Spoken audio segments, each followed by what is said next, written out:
Greetings, everyone. This is Dr. Ray Lindley, the Executive Director of Array Global Accreditation, and we're really excited to have you with us again today. We have received some wonderful responses to the workshops and the quality that they have been, and I know that today will be no different. We're really pleased to have Mr. John Barlow with us today. John is a longtime friend of accreditation, a longtime friend of education, period. He's been around for a while. He's actually been responsible for opening 3 different high schools, and he was a high school principal himself. He has opened a charter school, which is one of the outstanding charter schools in the state of Nevada.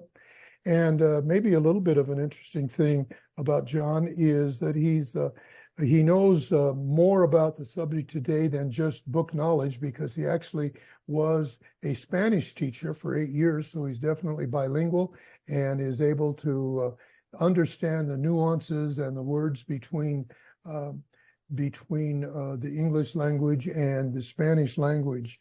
So he's been a superintendent, a principal, a teacher, and all of the above. And we're really thrilled that he has worked with us in the past, and he's working with us again. And John, we're really excited to hear your presentation today on language training methodology, which is something all of us can use. So before he begins, I'm going to turn it over to Dr. Jake, and he has a few announcements he'll make. Yeah, well, welcome everyone to this wonderful workshop. I've been looking forward to this presentation from John Barlow for quite some time. I'm also keen in second language learning, so I'm excited to hear some thoughts and ideas that he has. A few different things to announce. Right now, we have our worldwide famous global Stella Science Fair. Remember that last year, Dr. Ray, we had about 1,000 entries from all over the world. Oh, yeah. It's amazing yes, and the judges had to spend days and days and days because they were all of such high quality.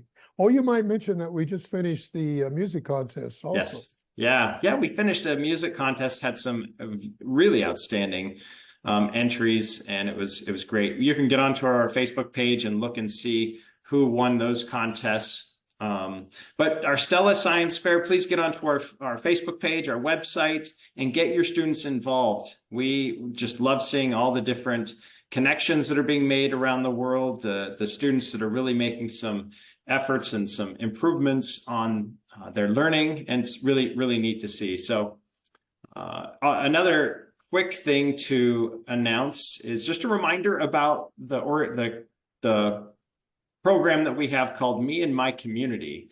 This is a community service award that we want your students to be a part of. And like all our other activities, your students can get a certificate. And this requires students to do 20 hours of community service, allows them to give back to their community, to their school, if you have them do service at their school, and help them develop their character. And so we encourage you to get on and look at our Me and My Community Service Award and see how you can get your students involved in this activity. And then also next month, we have another exciting workshop. It's Mrs. Jennifer Hill, and the title of the workshop is Building and Using Rubrics. Rubrics are so powerful in what we do as educators, so I encourage each and every one of you to put that on your calendar and plan to prepare for that. Also, we have a program, I think I mentioned it in the past, but we have a Student of the Month, and we have an Institution of the Month. If you want one of your children, one of your students to be recognized, please fill it out, the form that we have on our website. If you have questions, you can email me. And then we also have a Teacher of the Year and the Administrator of the Year. And those are for specifically Array Global Schools. So a lot of neat things going on, Dr. Ray. It's great to be part of it. Just a reminder to participants, at the very end of this workshop is when the survey is posted, and you can fill that out, and certificates are usually sent out by Tuesday of next week. So did I miss anything, Dr. Ray? No, it sounds like you got it all, except for those of you from Egypt, Dr. Jake and I will be in Cairo. Next, we will do a workshop in Cairo next Saturday, which will be the 23rd. Excuse me, I've got the dates wrong. Yeah, the 24th, excuse me. And we're presenting that, and the information is on our website. And we're also inviting anybody from Egypt who would like to come to meet with Dr. Jake and me while we're there. We'd be happy to spend some time talking with you about any issues with your school you want to talk about, or about accreditation with Array Global. So we will be there starting next Saturday for the workshop, be there for 1 week. So hope to see some of you then. That's it. All right, we ready to turn the time over then to John, Dr. Ray? John, welcome, and thank you for being with us today. And we know we'll enjoy what you're sharing with us. All right. Is it my turn? Well, if you want. I'll go ahead and I'll take it. Thank you, Okay. gentlemen, both of you. And thank you for the invitation to be able to come and participate in this.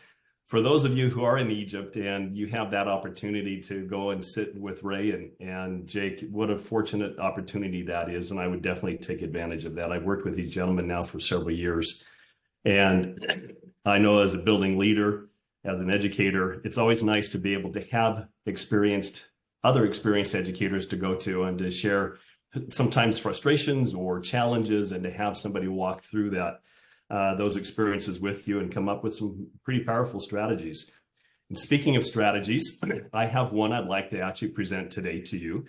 There are many methodologies that a foreign language teacher can use to really engage the student in learning the second language or the target language. This happens to be the one I'm presenting today, is one that I learned many years ago when I was a young educator. And it was taught to me at a language training center.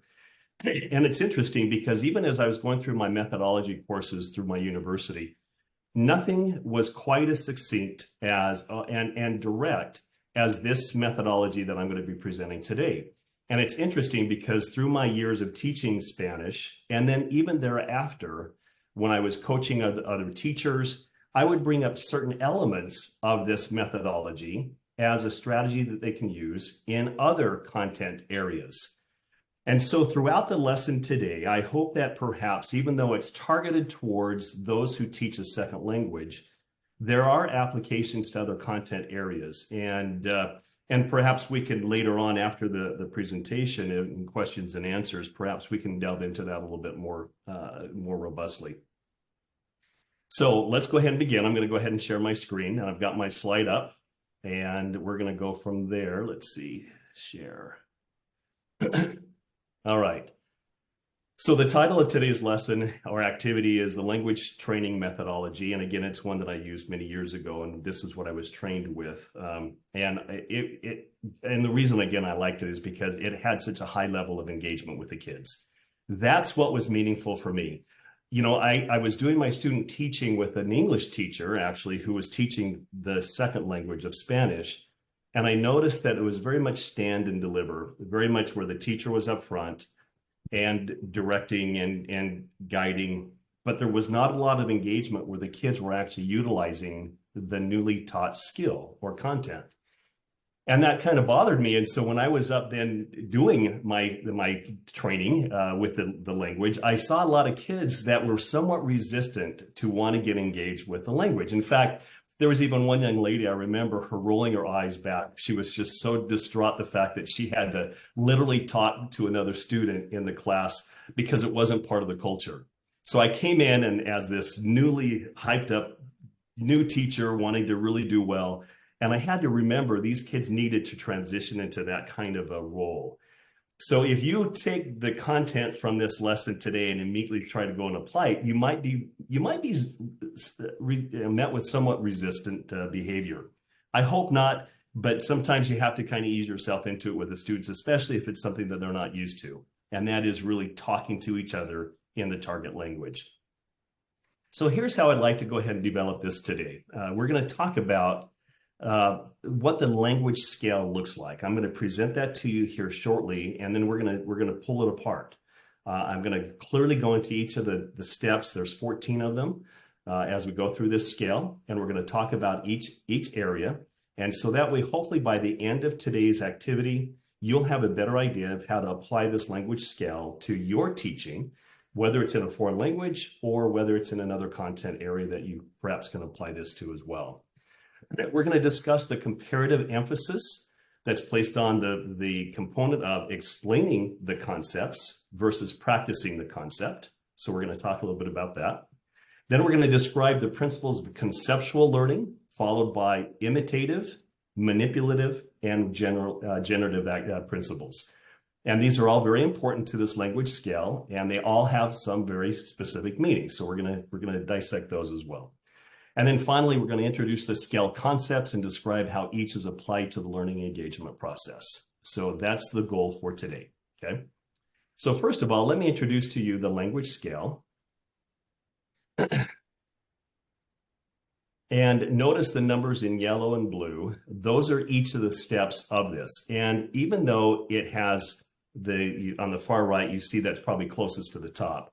That's where we end in the final mastery check. Down here where you see number 7, that's explained with examples. And so we're going to get there. But first of all, what I really would like to do is I want to share with you here, notice that this is broken up into 4 quadrants. So if each one were 25% of the entire whole, notice that explain is really 25% of the entire process. Because practicing is where the rubber meets the road.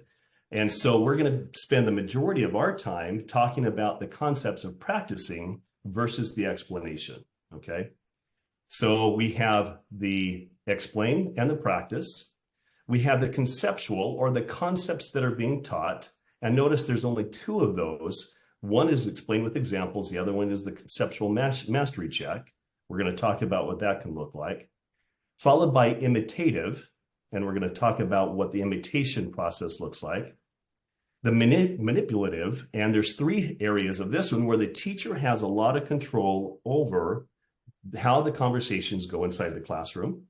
And that's 10, 11, and 12. And then when you go to the generative activity, or the generative component of this is where you can create a lot of activities where the kids can have a lot of fun in utilizing the concepts more freely, where you could really do a lot of more formative assessments rather than summative. And notice that the final mastery check is there. And yes, that can actually be a summative, but it doesn't have to be.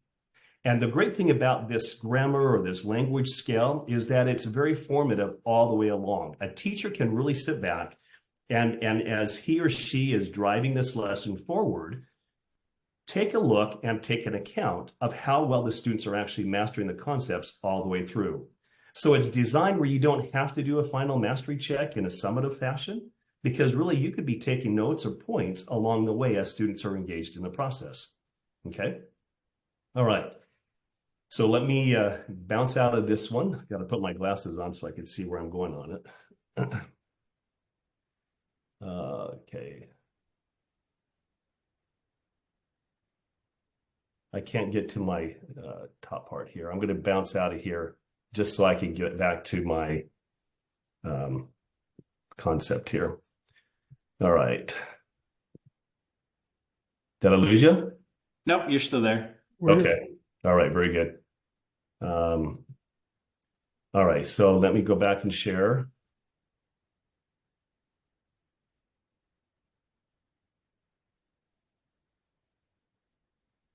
Okay.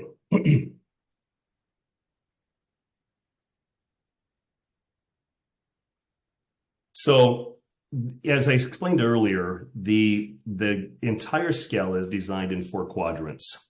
And it's important to understand really that the teacher really needs to spend more time in the initiative or the imitative, manipulative, and the generative activities. 25% is spent in the explaining. Now, in the explaining, I'm going to go ahead and we're going to go there. We're going to talk a little bit before that. The conceptual is right here under principles of learning.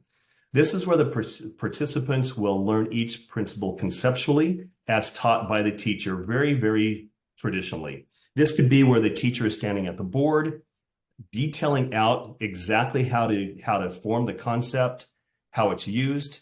And the other thing that's important about this, teachers have to decide along the way if they're going to be teaching in the target language. In other words, if I'm a Spanish teacher, am I going to even do the explanations of the concept in the target language?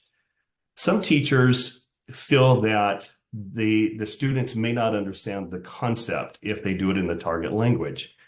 I know that in universities today, it is encouraged and highly encouraged that the teacher always uses the target language. I would encourage that to happen because here's the reasons why. If you're showing clearly the visual of the importance behind the concept and how the concept is used, it's the other activities going forward. It's the other 75% that will help the students fully grasp what you're saying if they don't understand the language that you're using in which you're teaching. Because as they get to the imitative, they will imitate the sentences that the teacher will say. So they're going to see it, first of all, presented however you decide to present that concept, but then they're going to practice and follow exactly what the teacher says. And that's the great thing, because the teacher is now giving verbal examples of how the concept is used. When it gets to the manipulative stage, the teacher will then direct or manipulate the conversations between the teacher and the students, or even between students to students. And it's very clear how that is going to do, how we're going to do that. And as we get to break these steps down, I hope that you can clearly see exactly how that's used. And I've provided some examples as well, so that you have a better understanding of specifically how this concept or this principle is actually created. All right, John, could I just ask a quick question? Sure. Back to your imitative area. I think that probably almost everyone at this workshop is probably teaching English as a second language. It's not the native language of the learners, and they're teaching English, probably most of them. And I just want to emphasize what you said. Imitative is so important, but it's so important for the teacher to be sure that he or she is pronouncing that word correctly, because the students will learn the pronunciation from the teacher. And I know that different languages, especially some particular sounds in the Arabic language, are different from what we would use for that sound in the English language. My best example is the emphasis th. That's very difficult for many Arab speaking, because it's a th sound rather than a z. And so it's really important for the teacher to practice and do the concept so that it's imitated correctly. That was kind of wanted to emphasize what you said there. You know, Ray, I'm glad you mentioned that, because even as there may be words even in Spanish that I might have difficulty pronouncing. So there are tons of resources out there, even dictionaries, that if you look up specific words in that dictionary, it will have an enunciation recording along with that. And so if you are, as a teacher, and you have some challenges in enunciating things as an English speaker would do, go to those resources, find those that are available to you, and then use that if you're struggling and wanting to make sure that the students have the really true pronunciation of those words. So, Ray, that's a great point. And I appreciate you pointing that out. Well, and I often say, one of the best ways you can learn at least American English pronunciation is to watch American movies, American television shows, because that's how some people learn how to imitate the language, is by seeing it on some kind of American production. Yeah, I know, you're right. So there's a lot of different things that you could do to embed in this. And I kept it kind of loose, ladies and gentlemen. I kept it loosely formatted, because as you study this guide, and if this is something that you really want to implement into your own teaching methodology toolbox, if you will, it does take practice. This is not something you could just learn at one workshop and then go and do. You need to kind of break it down and see how do you really understand what the concept is? Do you understand what imitative means? Is that they're following your example as you taught it, okay? And then you manipulate the conversations that go on within the classroom. And this is one of the reasons why I think I liked it the very most, was because of this stage right here. You can have some fun with this, and we're going to break that down, and I've got examples again to show you on how to do that. And again, as we're going through this, if you're not a language teacher, again, think in terms of how you could use this concept in other content areas, okay? And of course, the last one is, it says here, the teacher will ask the participants to generate conversations together with the newly learned principle. And so this is where at the end of every lesson, you can have some kind of a really fun, engaging activity in which you know that the students are going to. You should feel privileged, John. We've been doing these workshops for 4 years. This is the first time we've had a glitch in the recording. So I should feel privileged that Yes, you should feel it's during privileged. mine. Oh, you guys are funny. Well, okay, so again, these are the main concepts, and they're broken down. Conceptual, remember, is 25% of the entire process. The emphasis is on practicing, and that's the important part of this. Practicing with the teacher and the students and utilizing that new concept, okay? All right, I'm going to carry on. All right, so on that scale, number 7 was explain with examples. Okay, so, and I'm just going to talk to you a little bit about this as we go through it, that, you know, by writing the English equivalent on the board, it's important that the students see the correlation, that they understand what is the end target of that new concept and why and how that relates to their English or their whatever their language might be. Explanation should be short. And again, it says here in the target language, truly break the concept down. And that's an important piece too, because if you try to add more and it gets convoluted, the students may not fully grasp what it is you're trying to teach them. So if you have other principles of grammar that you're trying to present within one concept, I would encourage you to find a way to break that down even more so that you're looking at one thing. Now, it could be things that you've used in the past that sometimes you have to remind the students, hey, we've already learned this, but now here's how this principle applies to the overall concept. Again, they should be short, brief, and encouraged in the target language. Now, again, I've said up here, many teachers never resort to speaking English or whatever their native language is. Again, if I'm teaching a foreign language such as Spanish, I would always do my explanations in Spanish.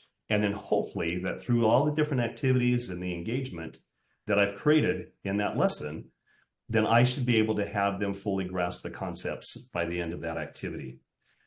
So that is why it's important to teach with examples. Now, there could be lots of ways to teach by example. I remember I used to get photographs of and cut out pictures of magazines of just things that would appeal to kids, whether it was sports, whether it was fashion, hair designs, whatever it might be. I used to have very visual type to help me in my visual aids as I was teaching the concept. And I had fun with them. Things like just, talking sometimes smack about or having fun about your own weaknesses. And that was a fun thing where students can see that I could have and poke fun at myself as a teacher along the way. But again, have them be very colorful, very, and sometimes loud, or, as Ray even suggested, looking at pictures, movies, those sort of things. If you use photos and if you use pictures and if you use videos, I would encourage you to make sure that the concept is clearly identifiable in whatever it is you're using. Again, think of focused, laser-like attention to exactly what you want the students to be able to know and do by the time you finish that activity. All right, so that's explaining with examples. Again, clear, concise, focused, and then you're going to be ready for some kind of a mastery check. And that conceptual mastery check is important because you want to see, did the students actually grasp what you're trying to say to them? So I would then, in turn, after I taught a concept that I wanted the students to know and be able to do, I would say, okay, go ahead and turn to your neighbor and explain that new concept. And what I would do is I'd walk around the room and I would hear the students teaching each other that new concept. One student would teach the other student, and then after he or she were finished, the other student would then go back and teach that other kid. This will help them understand it better and let you know if they understand your concept and your explanation. And then at the end of that, I would probably pick on a student or two to go ahead and then reteach the class what I just got through going over. And again, that's then checking for mastery along the way. Because now, before you get into your practicing, you want to ensure that the kids can really move forward with that new concept. So this is an important piece here, ladies and gentlemen. This is something not to forget. A lot of times we then as teachers, we teach the concept and we just quickly move on. But how do we know that the students actually understood the concept? Now, this can happen in any content area. If you're a math teacher and you're teaching that concept up on the board, or you've got a mimeograph, or you've got projecting, or you're working with a computer with the overhead projector, you can actually write it down, demonstrate that new skill or that new concept, and leave it up there. And then have the students one by one or one or two come up and actually teach it if they were the teacher, okay? It sometimes may take time away from the overall number of minutes that you have in a lesson, but if you don't stop and pause to find out if the kids understand the concept and you move on, you might be losing some behind, okay? So just remember that.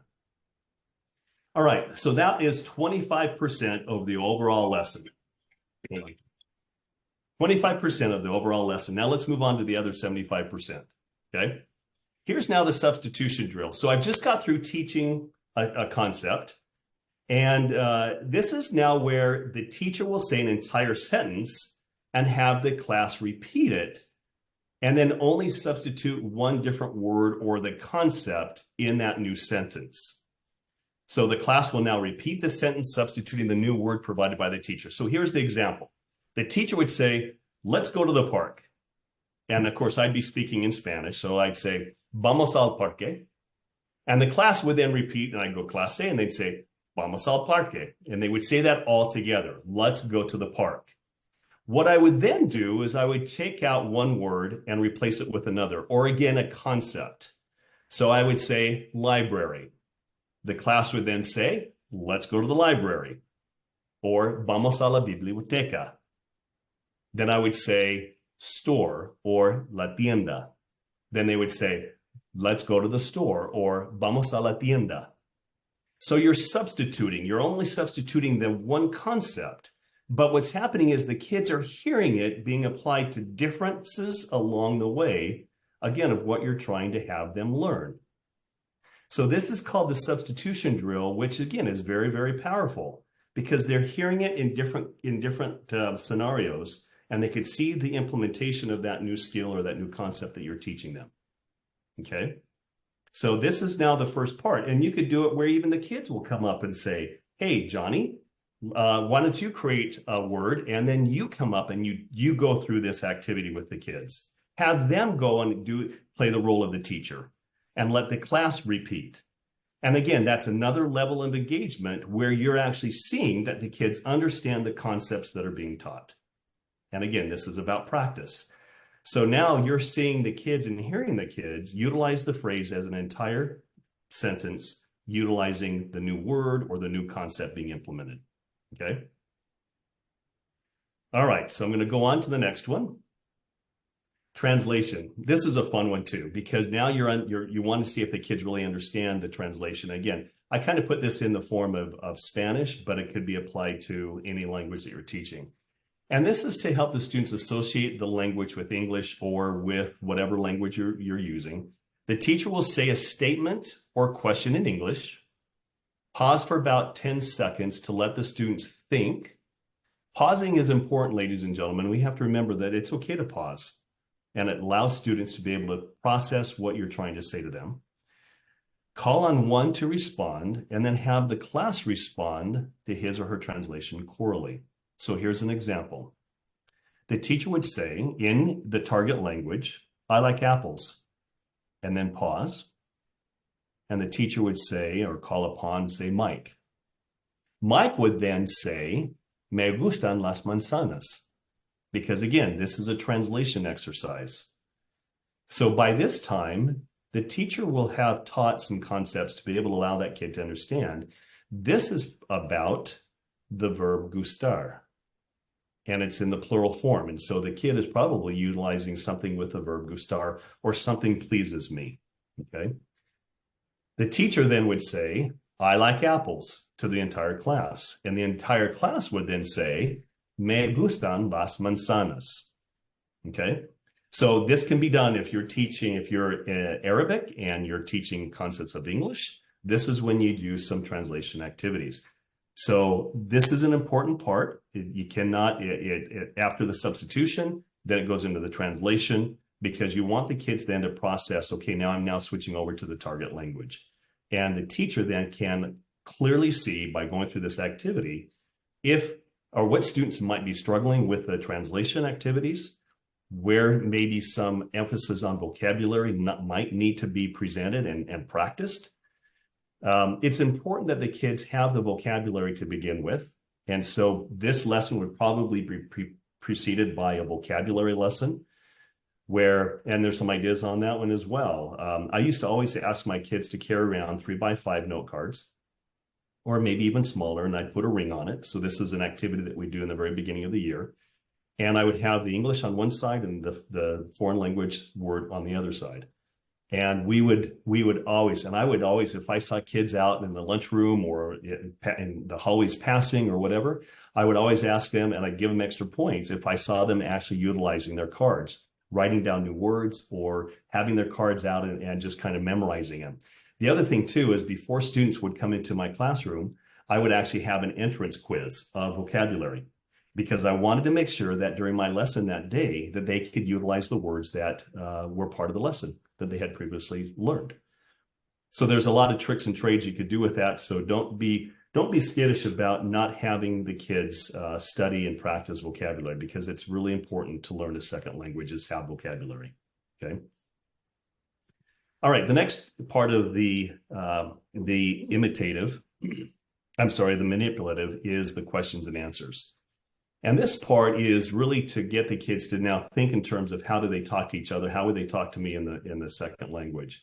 And this is, again, to help the students hear questions and to be able to respond. And in order to do that, the teacher will ask a question in the language, pause, again, there's that pause, and call in one student to respond, repeat the question, and have the class respond accordingly. You can see there's a lot of that, where you have one student respond, the rest of the class is hearing the response, and then the teacher goes to the entire class and has the class respond to that. So everyone has the ability to practice that newly taught skill. So here's an example.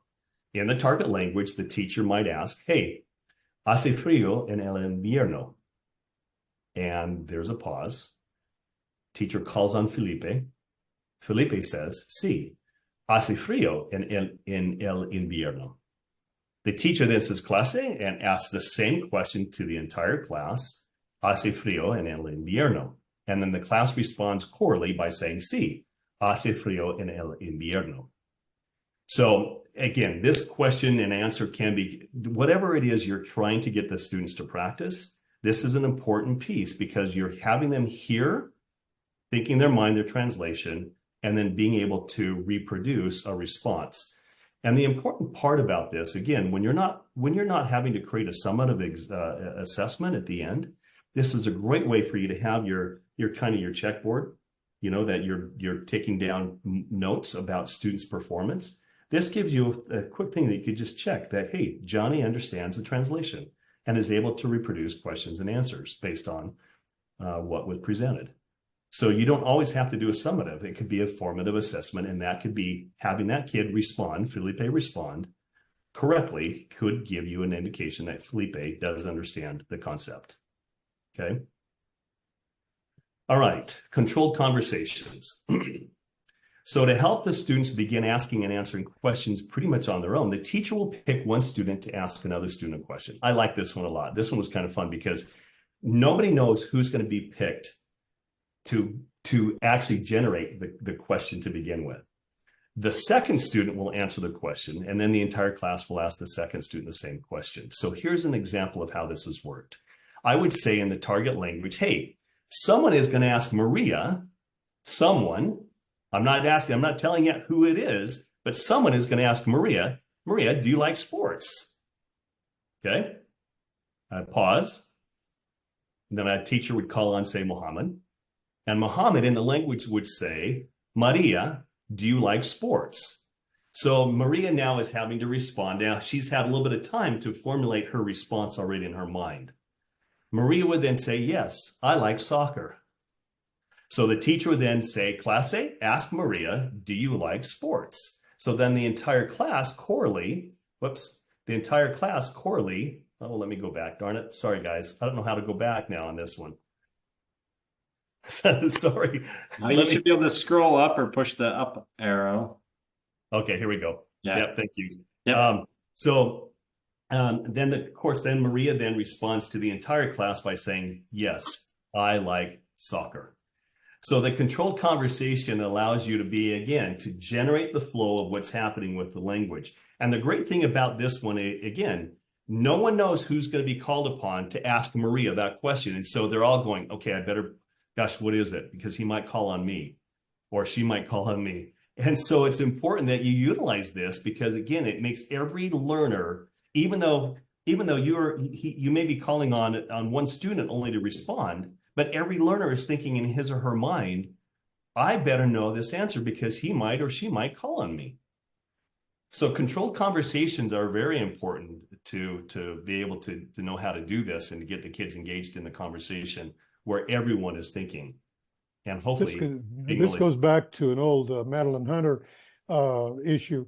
You see, if you say, as you suggested, John, someone is going to ask. But if you say, Felipe, I'm going to ask you to ask Maria, Felipe is the only one you can guarantee is listening. Everybody else can lean back and say, but if you say someone, then everybody listens because they don't know who the teacher's going to ask. Yes, right. And that's the beauty of this behind it. Again, as a young teacher, I think I was probably gifted with this because, I didn't have to use the entire rubric all the way through. Yeah. But I knew skills that I could utilize in other areas as I was doing different types of teaching activities. And so it taught me, this language skill taught me to be a better teacher because of things exactly like this. And then, of course, the pausing is an important piece. A lot of times I think we're fearful of a pause that there might be a loss of control or something, but really we're allowing the students to process. Okay. All right, that's controlled conversations. The next one is the generative activity. And this activity helps the students to use the newly learned concepts in a creative and enjoyable way. Each activity that the teacher structures should, and here's some concepts about this one, have a purpose in applying something specific. And that's important to use. Remember, we talked about focus earlier on during the I think it was the substitution drill, about being very specific on what we're looking to substitute, and it's got to be focused on one concept or the fewest concepts as possible.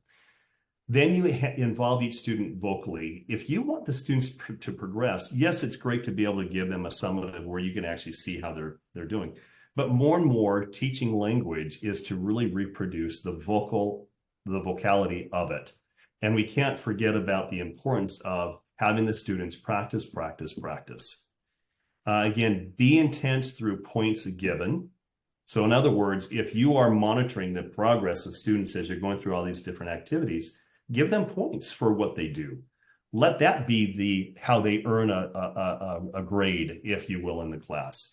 Set time limits on how things are. Like if you pause, don't pause for 5 minutes. Pause for, say, I'm going to give you 5 seconds to think about this. And then you hold to the 5 seconds.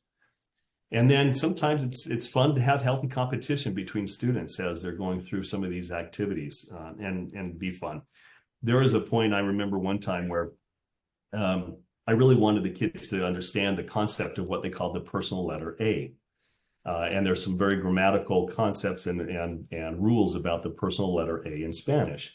So what I did is I came home that evening and I said to my wife, I said, hey, Pam, here's what I want to do. How can I help my kids internalize this letter A concept? And so she said, well, what if we have sugar cookies made of the letter A? And so I said, Pam, that's phenomenal, because then the kids are literally going to internalize by eating the cookie. So I went back the next day and we made 150 letter A sugar cookies. We went and bought the frosting. And so I taught the concept using this as a roadmap to having me teach the concept. The generative activity was for them to get the letter A cookie, frost it, and eat it. And then I had the kids come back up and teach the concept vocally. I probably had maybe 4 or 5 kids, and it was great because each one got better than the one before. But that's how I created the generative activity, was to have them literally internalize the letter A in a cookie form. And that was just a fun way to present that. So anyway, again, have fun, be creative. And then the last one is the conceptual mastery check. This is now where you have to decide, maybe it's not the one concept that you've taught, but it could be a number of concepts over time that you've taught. And now it's time for a mastery check of those concepts or the one. It will help the teacher, it will help you know to whether or not the students can really truly utilize the concept. It can be in the form of an informal assessment or a quiz or a test. Again, be creative with this mastery check to make it part of a positive learning environment for the students. If you have the same type of check every single time, the kids are going to get bored and they're going to become too much expectant upon you doing the same things time and time again. There's nothing wrong with that, however, but kids want to come and they want to enjoy the environment. And teachers, you do too. You know, if you do the same thing every single time, you could somewhat get kind of stagnant and bored with the presentation. I encourage you to have different forms of mastery checks. And again, they can be formative. They do not have to always be summative. And I encourage you to look for ways to have more formative assessments along the way to give you an idea of how well the kids are actually truly producing and recreating what you taught. Okay, here's some reminders. Let me move my pictures here. So be creative.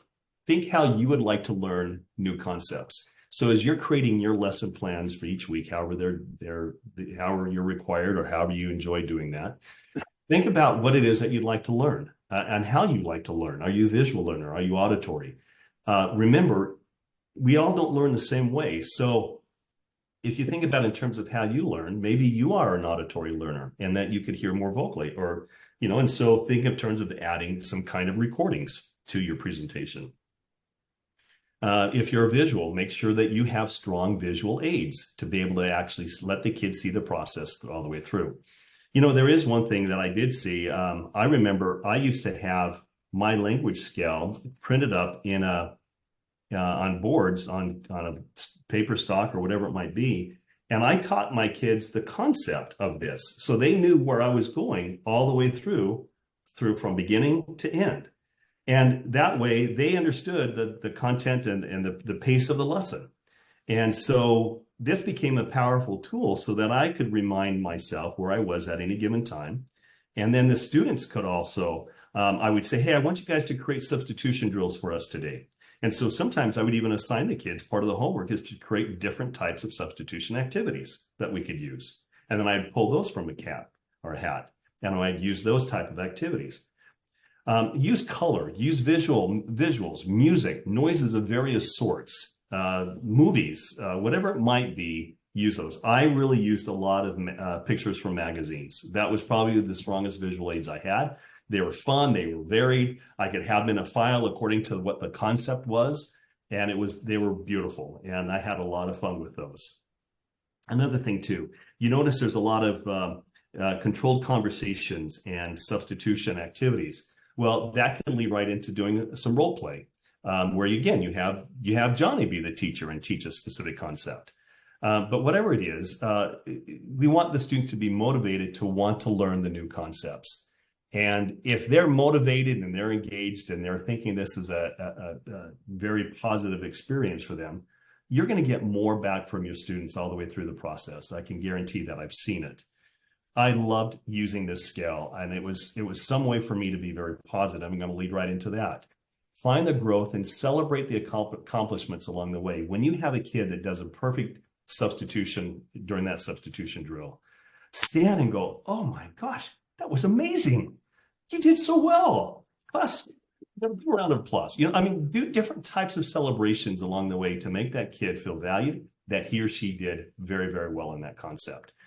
Again, you can do that, and as a result, you're creating a safe environment so that students are willing to take risks. And if they're too shy, or if they feel like somehow they're going to be punished, or they're not going to be recognized for their effort, perhaps they might shut down a little bit. And the last one on this one in the positive piece is give extra chances for kids to prove skill attainment. Just because you present it once doesn't mean that maybe a second time would not be helpful. I used to create centers where I had like groups of 10 in different groups, and what, like one would be working on the computer skills, the other one would be working on some kind of maybe a worksheet that I had created that specifically practiced that skill. Then I would work with another group, and I would go back and I'd practice and practice and practice, and then I would rotate, or kids would rotate to the different groups within the hour that I was there with. Now, I had this space in my classroom that I was able to do that. Sometimes we don't have the spaces, but I liked it because I could vary the learning environment depending on what it is I wanted to do. So at any given time, I could break this language methodology down and focus on a couple of the strategies as I was working more closely with the groups. And perhaps I would assign the groups based on the ability level so that I could really focus in on what was needed most as I was working with the kids. So those are just some gentle reminders as we're going through that, and I think they're positive ones. That is the methodology language skill training that I have for you today. Again, I could only tell you that based on my experience, I was very grateful that I was taught this. I was grateful, and I am grateful, because it allowed me to not teach from a textbook. We had the textbook as a source, but I would use my own skills to be able to present the concepts, and then use the resource as a follow-up or as a resource so they could go to as a reminder. I was really about students engaged. I wanted kids to talk with each other in the target language, and I wanted me to be the center of that conversation, and so that they would feel comfortable as I was engaging with them and moving them along throughout the process. These concepts can be used in other concept areas. They do not have to strictly apply to teaching a foreign language. And if you practice this, if you take this, I believe you're going to be sent this PowerPoint. You saw how I had embedded the actual language methodology in like the second or third slide, so you could certainly print that up. And these explanations are directly from the tool that I was given, and I've had this for probably about 40 years. And this has followed with me everywhere I've gone, because I've even used this in teaching my teachers on how to teach different concepts. So it can be applied to a lot of different things throughout your career, in whether it's in a profession or whether it's in your personal life, but it does have an impact. So that's what I have for you guys today. And Ray and Jacob, again, thank you for having me. It was fun to present this. And again, I hope it can be a source of a resource for each of you as you guys move forward. Wow. All I can say is, wow, that was fantastic. So I echo what the teacher said to the student, and you can't give enough praise. I've often used the phrase, you cannot give enough roses. You give a rose for something you love, and you can't just symbolically give enough roses. So thank you so much, John. It was exciting. We have a few minutes if there are people who have specific questions while we have this expert on our line. You want to ask any questions? Did anybody just raise your hand, and we'll make sure that John Barlow gets your question. And anybody, here's Salima. Excuse me, I read that wrong. Somebody had a hand up here, and now I can't find it. They could have removed it real fast. I don't know. Yeah. Got scared like one of those kids in the back row. Exactly. Oh, never mind. I don't have a question. I don't want to be put up on the big screen. Yeah.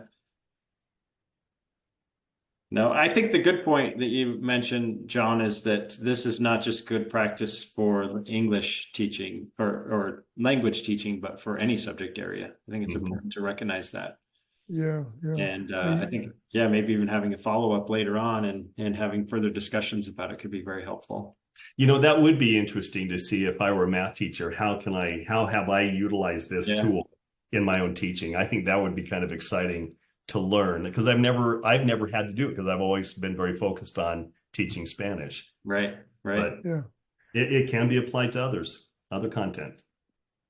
One little idea you mentioned briefly, John, that I really thought was kind of fun is the cards. If students are walking around the hallway and the teacher sees the student using that card, give them an extra point. Oh yeah, I did. Yeah. I carried my little notebook just for that very purpose, because I told the kids, if I see you out utilizing it, and I was also a student council advisor, and so I was always engaged in a lot of different activities using a different set of kids. And so if I saw them out and about, I honored them with giving them an extra points. That's how my extra credit points came into be. It was truly tied to utilizing and practicing and implementing what I had taught and requested of the kids. That's great. Well, Ray, if you want to wrap it up with your words of wisdom, we can post the survey and then we can open up for more questions. And maybe we can even open it up to any questions about Array Global or any questions that people have for us, and any people in Egypt who want to ask us about coming to visit. Great. Well, thank you so much again, John. And while you were speaking, I had chosen 2 or 3 things that I might present today for words of wisdom, and you actually led into this, and I want to share with everybody, and I'm putting it in the chat here right now. The best teachers teach from the heart, not from the book. And you've given us all kinds of ways here to teach from the heart. So thank you so much. It was a real privilege for us to have you be part of us today. And thank you so much. You bet. I just saw somebody that said they like the idea of the alphabet cookie. They like the Yeah, letter. I saw that too. Yeah, that's fun. That's great. We might have students who know the language well, but also have very full stomachs. Yes. Well, it's just, again, it's about being creative and having fun as a teacher too. Yeah. We need to have fun. We need to be able to enjoy our profession. All right. Well, I've posted the survey link in the chat, so please get in and fill that out right away. And while you're filling that out, we'll take questions about the presentation or anything else too. If there's anyone in Egypt that wants to chat, or if you want to chat about any of our services, or if you have any questions about the science fair or our Me and My Community Award program, let us know. Just raise your hand or throw it in the chat.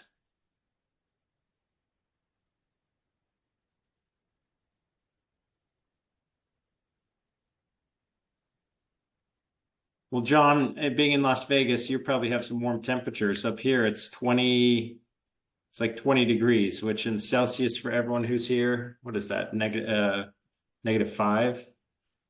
Well, I've got you beat, Jake. We woke up today to a whole blanket of snow, 4 degrees Fahrenheit, 4 degrees. No way. Yes. So we've got you beat today. Wow. Well, here's what I'm at. So 59 degrees. Yeah, the thing is that a lot of people who are with us would actually find that really cold. They probably would. Yeah. But where Ray and I are at, well, and Ray's very far from me, but yeah, then we'd be running outside. People would be enjoying the outdoors. Hey, can the three of us stay on afterwards? Do you mind? I'd like to just kind of share some things with you guys. Yeah, we might have to jump on another Zoom because we'll have so many people here. Okay. Yeah. Okay. Well, don't forget next month's workshop and the student contest we have coming up.